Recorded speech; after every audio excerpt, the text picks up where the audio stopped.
Titus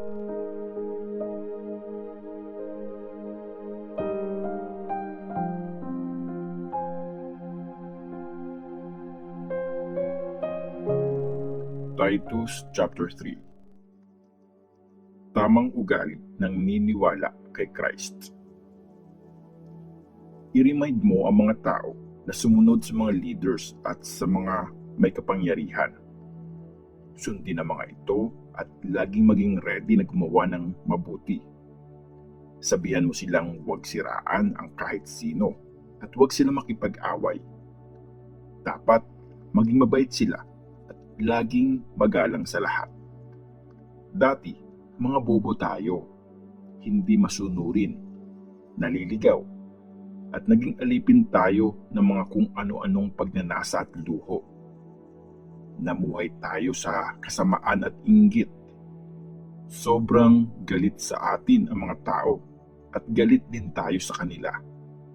Pero nung pinakita ng Diyos na tagapagligtas natin kung gaano siya kabait at gaano niya tayo kamahal, iniligtas niya tayo. Hindi ito dahil sa kahit anong nagawa nating mabuti, kundi dahil sa awa ng Diyos. Niligtas niya tayo sa tulong ng Holy Spirit na naghugas sa atin para ipanganak tayo ulit at magkaroon tayo ng bagong buhay. Binuhos at pinaapaw sa atin ng Diyos ang Holy Spirit sa tulong ni Jesus Christ na tagapagligtas natin para gawin tayong karapat-dapat dahil sa kagandahang loob niya at maging tagapagmana tayo ng inaasahan nating buhay na walang hanggan. Totoo ang mga sinasabi kong ito. Makakabuti ang mga teachings na ito at may pakinabang sa lahat. Gusto kong bigyan din mo ang mga ito sa mga naniniwala sa Diyos para ibigay talaga nila yung oras nila sa paggawa ng mabuti. Pero iwasan nyo ang mga walang kwentang pagtatalo, mahabang listahan ng mga angkan, mga pagkakawatak-watak at pag-aaway tungkol sa Jewish law.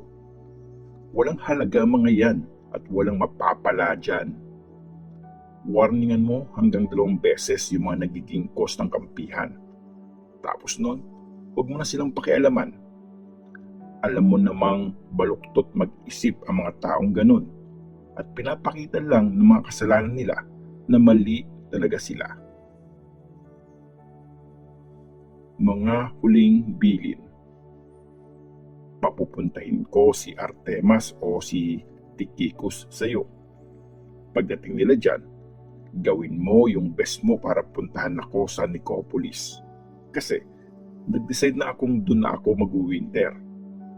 Gawin mo ang lahat para matulungan mo sa biyahe ang lawyer na si Zenas at si Apollos.